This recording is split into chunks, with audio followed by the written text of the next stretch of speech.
nested list.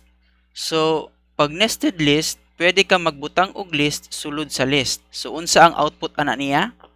So, mao ni siya ang iyahang example.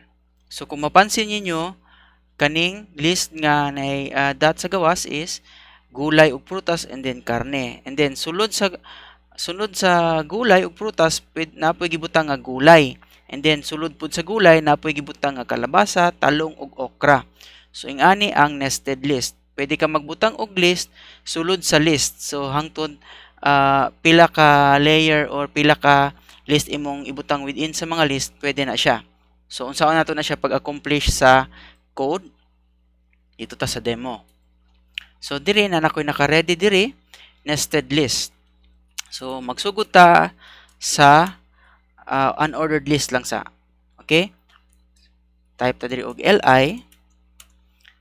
Unya, atong example is gulay ug prutas. Tapos, diri sa sulod sa atong list, magbutang ta diri og ul.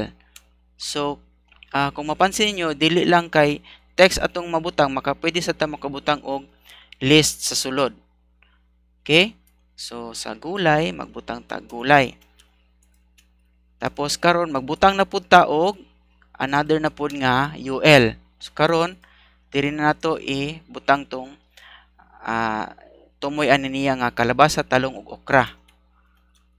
Basa is talong ug okra. Okay? Ato ni siyang i-save tapos atong i-view dire. Okay? So kung mapansin ninyo, medyo naikulang sa atong gulay. So dito sa gulay, unsay atong kulang dire, wala na to siya gisulod sa li. So isulod na to siya sa li, ang kaning gulay. Okay? So karon pag refresh na to, naangkad tong bullet niya nga gulay.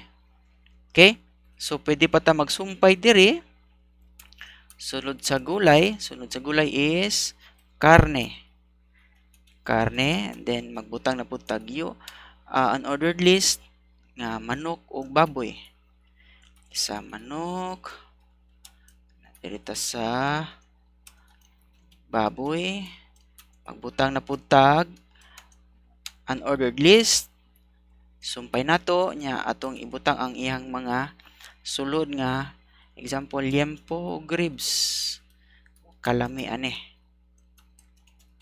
Okay? So ato siyang save. So kung mapansin nyo, ani ang forma sa ato ang HTML code. UL and then ang list item, then kung magbutang tag list na po sa sulod sa list item nato, magbutang na po tag UL, unya magbutang na po tag list item, and then so on and so forth. Depende sa unsa ka daghan ang ibutang nimo nga list. Okay? So ato siyang i-check diri sa atong browser. So mao na ni ang iyang output. Mapansin ninyo,